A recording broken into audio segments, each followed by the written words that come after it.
안녕하십니까. 국제무당 케이트 희영입니다.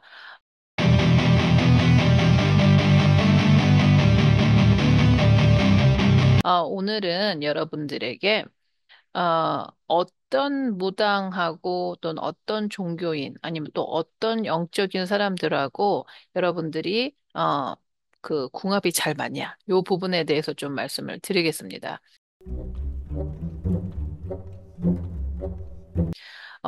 꼭 그렇게 그런 사람들하고 연결이 돼야 돼요? 라고 물어보시는 분들도 계실 거예요.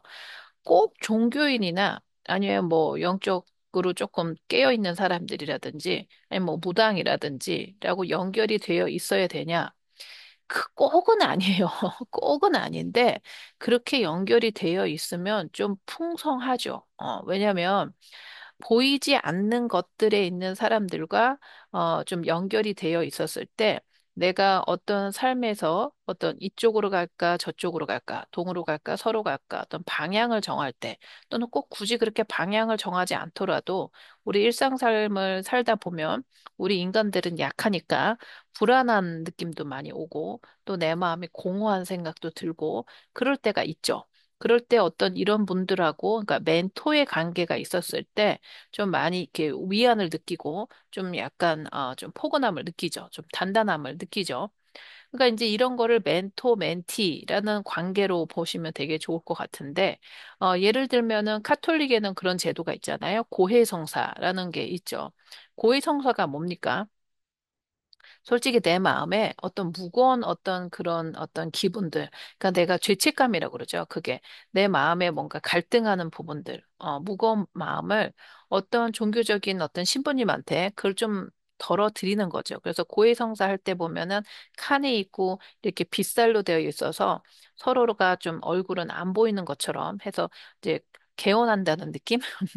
그렇게 하면 아무래도 우리 일반 사람들, 어떤 그런 신도분들이 마음이 좀 편해지는 거죠. 그리고 그 이야기를 들었을 때 신부님은 그분을 위해서 중보를 하시고 기도하시고 이런 과정이죠. 그런 것 또한도 어떤, 간접적으로지만 직접 얼굴을 누가 누구다, 이렇게 모른다고 치고, 사실 알겠지, 모른다고 치고 봤을 때는 멘토, 멘티의 관계가 될 수 있는 거죠. 그리고 또 뭐 목사님도 그러시고 또 스님한테도 자문을 하고 이런 얘기들. 그러니까 요즘은 또 큰 유명하신 스님들께서 이렇게 공개적으로 이렇게 1대1 뭐 이런 것도 하시고 그러는 거는 아무래도 그렇게 이제 멘토, 멘티의 관계를 이제 퍼블릭하게 하시는 어떤 형태라고 보실 수가 있습니다.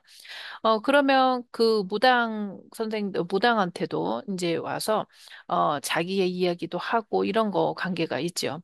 근데 이제 그 무당은 요즘 무당은 무슨 얘기만 하면 돈 달라고 그러고 저도 그런 경험을 해서 무슨 꿈에서 내가 뭔가를 본 것 같아서 얘기를 하면 뭘 어디다 뭘 바치라고 그러고 그다음에 나한테 구술한 사람한테만 또 이런 그 멘토 멘티의 관계만 되고 항상 얘기를 하려면 상담비를 내야 되고 뭐 이런 금전적인 문제가 또 연결되어 있고 또 그런 인연이라는 게 또 좀 어렵고 좀 이렇게 뭐라 그럴까요? 좀 어떻게 이렇게 딱 째어져 있지 않기 때문에 좀 애매한 경우도 있을 수도 있을 것 같아요. 뭐, 근데 요즘은 여러 가지 방법이 있기 때문에 저 같은 경우에는 제가 무당이지만 이제 유튜브라는 거를 개설해서 뭐 여기 멤버십을 해서 멤버십의 그 종류를 따라서 좀 부담스럽지 않게도 이렇게 같이 어떤 커뮤니티를 형성할 수 있고, 그러니까는 요즘은 옛날보다는 그런 옵션이 좀 있는 것 같습니다. 근데 어쨌든 간에, 이제 상담하시는 분, 그러니까 여러분들께서 나는 이런 사람, 어떤 사람이 여러분들한테는 좀 좋은 어떤 멘토의 역할이 될 수 있냐라고 보실 것 같으면 우선은 그분을 만났을 때 마음이 편해야 돼요. 편안함. 그러니까는 첫 번째는 무당이라는 직업, 이제 저는 무당이니까 무당 얘기만 해볼게요. 무당이라는 직업을 봤을 때, 그 사람이 쪽지같이 잘 마치더라고, 잘 마치더라고 해서 잘 맞춰서 간다. 그러니까 상담만 받으러 간다.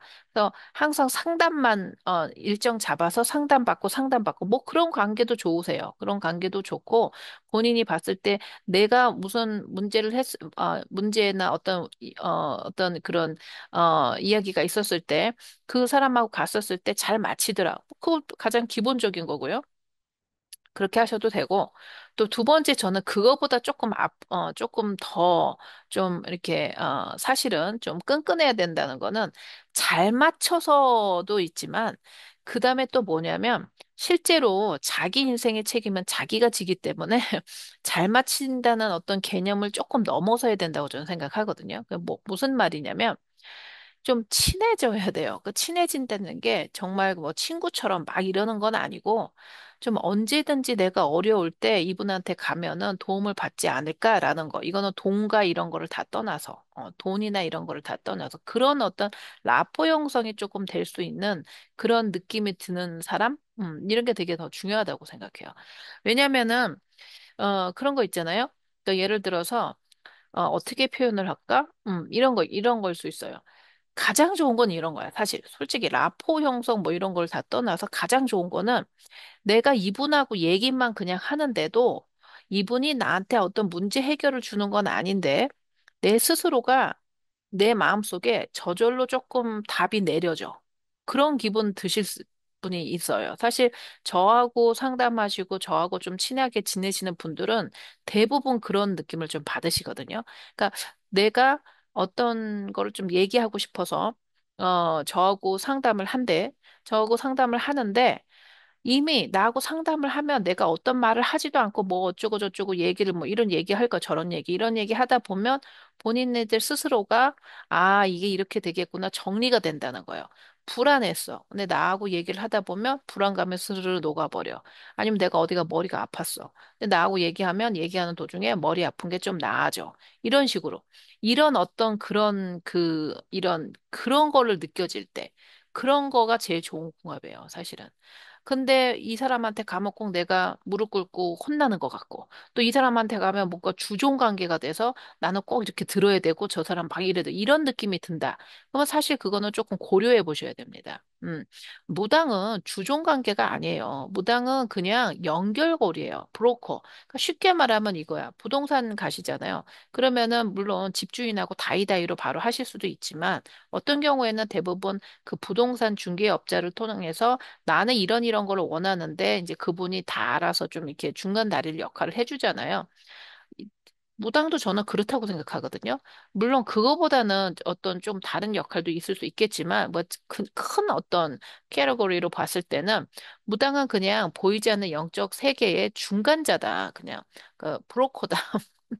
중간 다리다. 이렇게만 보시면 되니까 그 브로커가 어떤 느낌을 주는지가 굉장히 중요하죠. 그러니까는 신이라는 게 영적인 어떤 그런 그 캐릭터가 한 가지 캐릭터만 있는 게 아니기 때문에 어떤 내담자가 오셨을 때 내가 어떤 모습으로 변해서 그분한테 그냥 무슨 얘기만 안 해, 얘기를 꼭 무슨 인생의 답이라는 게 별로 사실 애매한 거거든.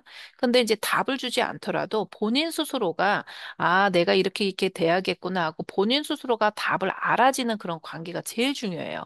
저는 그게 제일 좋다고 생각하거든요. 물론 구술에서 공수를 내리고 뭐 점을 봐서 이런 쪽이 좋습니다. 저런 쪽이 좋습니다 하고 방향을 내려주고 또 우리 할아버지 할머니가 어떤 이야기를 했을 때 그런 면도 있지만 그런 면은 조금 자잘한 거라고 보면 가장 큰 범위로 안에 봤을 때는 사실 자기 인생은 자기가 결정하고 자기가 행동하는 게 가장 보람되거든요. 그러니까는 이렇게 보세요. 무당의 말에서 그거를 그냥 시켜서 그대로 했다. 그것처럼 좀 이상한 느낌이 어디 있습니까? 그렇지 않아요? 무당은 조언자예요. 조언을 이런 식으로 이렇게 돼야 됩니다. 그랬을 때 들었을 때 자기 인생이기 때문에 아, 나도 그렇게 생각했는데 아, 이분도 이렇게 얘기하니까 이게 뭐 맞나 보다 하고 그걸 하나씩 하나씩 이렇게 조율해서 맞춰가는 거지. 이 무당이 말했으니까 나 이렇게 할래. 그러면 다른 무당 가가지고 다른 사람의 말하면 뭐 어떻게 할 건데요? 그러니까 그렇지 않다고. 아, 무당이 이런 얘기하니까 뭐 왜 그렇게 얘기하세요? 이렇게 얘기하실 수도 있겠지만 실제로 그런 거예요. 왜냐면 내 인생의 책임은 내가 지잖아. 여러분네 지금 전기세 내는 거 누가 뭐 대신 내줘? 여러분이 내야 되잖아요. 그렇지 않아요? 그런데 제가 뭐 그 책임 어차피 자기가 지는 거기 때문에 무당이 얘기를 하고 보았을 때는 이런 걸로 보인다 했을 때 본인이 그거를 결정을 하는 거고 본인이 내가 이런 마음이 왔었는데 아, 이 선생님이 이렇게 얘기하는 거 보니까 내 마음속에서 뭐가 이제 좀 불안감이 없어지고 이쪽을 할 수 있겠다. 그런 말 하시는 거고 나는 A라고 생각했는데 무당은 B래. 그럼 이게 뭐가 맞지 않는 건데 하고 본인네가 생각하면 되는 거예요. 사실은. 그러니까 그렇기 때문에 그 이 무당을 고르실 때 고른다고 그러죠. 그런가? 골랐을 때 아니면 뭐 다른 멘토를 골랐을 때 자기 중심적으로 생각을 하시는 게 되게 중요합니다. 왜냐하면 내가 편해야 되는 거거든. 뭐 이런 말씀 하실 수도 있어요. 아, 내가 듣기 좋은 소리만 듣고 들어야 되는 소리를 못 들을 수도 있잖아요. 이런 얘기도 하실 수 있는데 제대로 된 무당이라면 친하다고 그 사람 듣기 좋은 얘기만 할 수는 없어요. 제대로 된 무당이라면 신에서 하는 소리가 있기 때문에 그 사람이 듣기 싫어도 할 수 있는 그런 무당이 진짜 무당이거든요. 그러니까 실제로 무당이라면 사람의 눈치를 보지 않고 그냥 얘기를 해야죠.